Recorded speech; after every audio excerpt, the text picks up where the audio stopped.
Yeah, computer science and AI is one of the unique program which University of West of England is offering, and this program is offered here on franchise basis at the British College Nepal. It is one of the unique program which we are offering here, and this is very new to this market. So TBC have history of offering unique programs, and we started the partnership back in 2012. So we are working with the British College since 2012 now.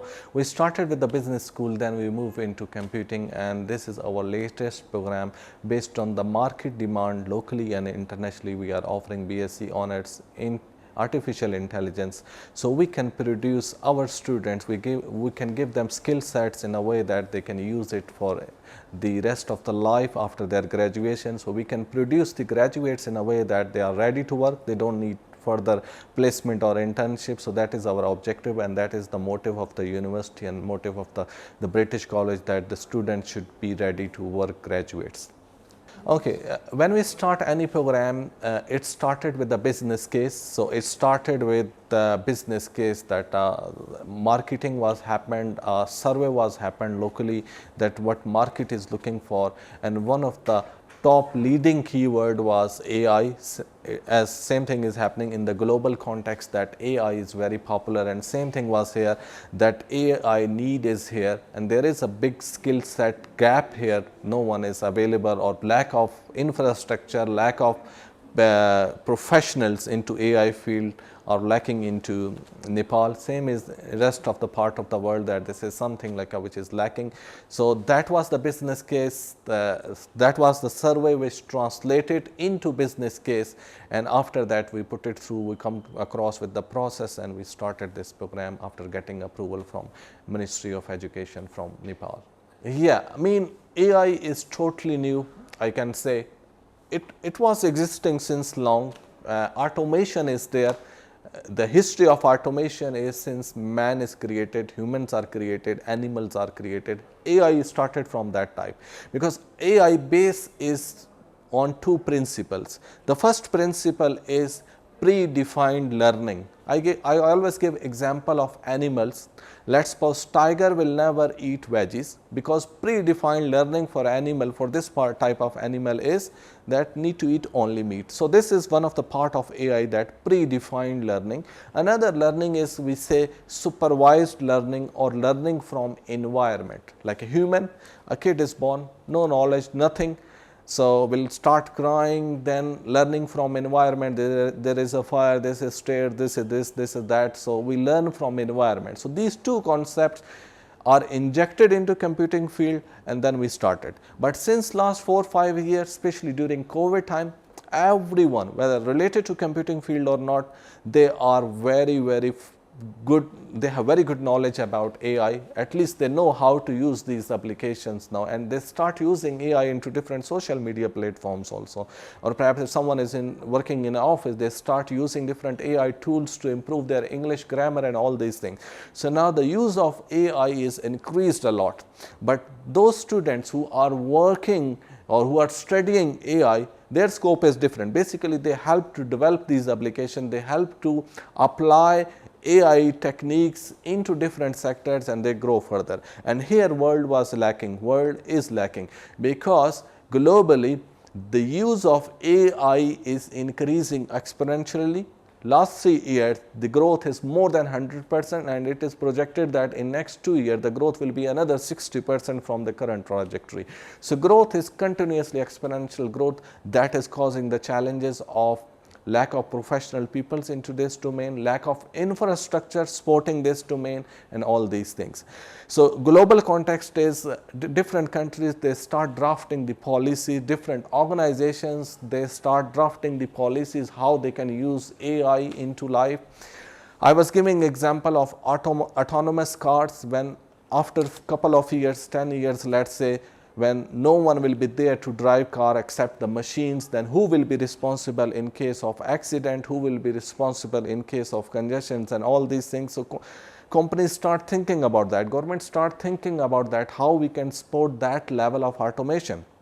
If we talk about Europe, They moving to electric cars mean that is a strategy that no petrol, no diesel, nothing will be there by 2030. So same is with the AI. Very soon countries will have very clear policies that what they need to do with respect to automation into cars.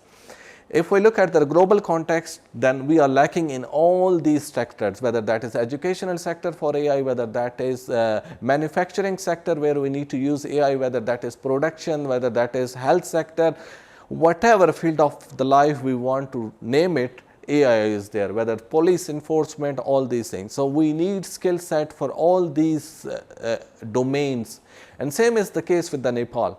So Nepal is very new to this domain. There is a big potential to grow because nothing is here meanwhile, and it's a stage where government is thinking about drafting a policy. They drafted a policy back in January as a draft, and they submitted to committee for approval and discussion, because this is starting point where government need to decide that what will be scope of AI in the country and in which sectors they want to use. So this is very important document, and I think it's a good initiative by the government of Nepal that they drafted something, because something is drafted, then discussions will go on and then something will develop from there. So as there is a good potential drafting stage, so there is a need to produce graduates into AI. That's why this program is here.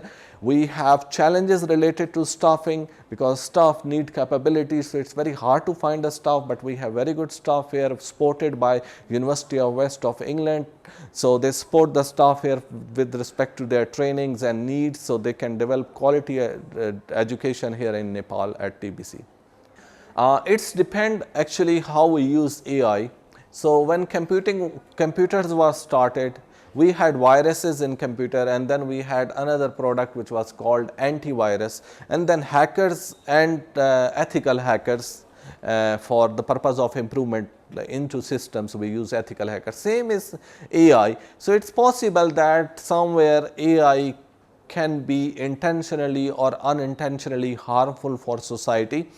There are many theories around this. One of the famous movie I recall, I think 15 years ago, Matrix or something like that. They were saying that how robots can control humans and all this thing. All are theories, but definitely it's helping us to think about in that direction that what can happen with respect to robots. So let's suppose we are programming a robot, we are creating a robot, we are bringing artificial intelligence to that robot, and unintentionally there was an error or something happened that can cause problem. So there are challenges, but there are a lot of positive aspects. The positive aspect is, let's suppose we start using AI into our teaching, learning and teaching.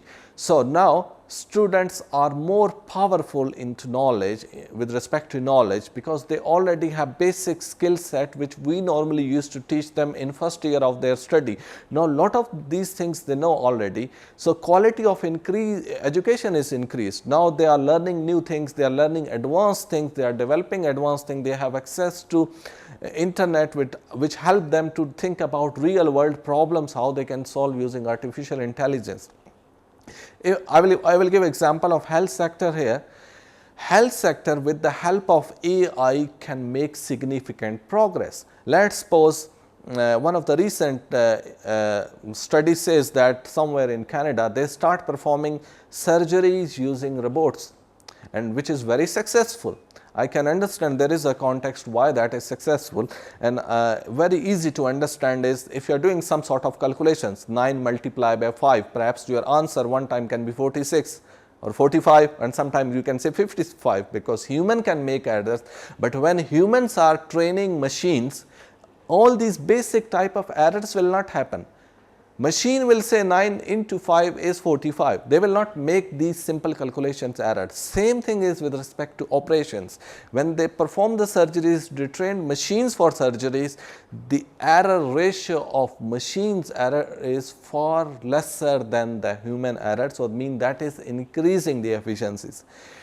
So that's why AI is very challenging. It's very important to use it into proper direction, to use it for the positive purpose, and same time need to think about if something happened, if we use it for negative purpose, what can be potential reasons of usage and what can be potential use it. Because if we know that how this can be used for negative purpose, we will able to control that use. So mean it help to fix things. Same like that, if you know how to create a virus, it means that you will have knowledge how to fix it. So it's the same type of thing that we need to think in both direction, not only positive side, also challenging side, that how we can overcome all of these challenges. I don't feel AI will kill creativity.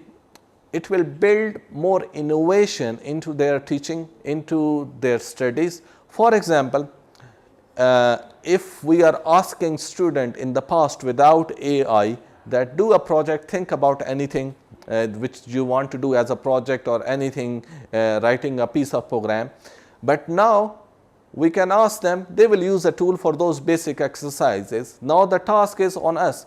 We should not continue with that traditional style of teaching. So when AI started, we changed the style of our teaching also. We embedded new techniques, new technologies into our teaching, and that is ultimately increasing the student performance. They are more critical now because AI is giving them the basic subset of information, that how they can grow into that field or how they can solve that problem. But when they have that solution, we ask them, now you have this solution, and think another way to doing this thing which this AI tool is not giving. So it's technically it's increasing the efficiency, it's increasing the innovation, and it's increasing your mindset in a way that you will learn new technologies, you will learn new style of doing things using AI tools. So I feel that it's contributing to innovations.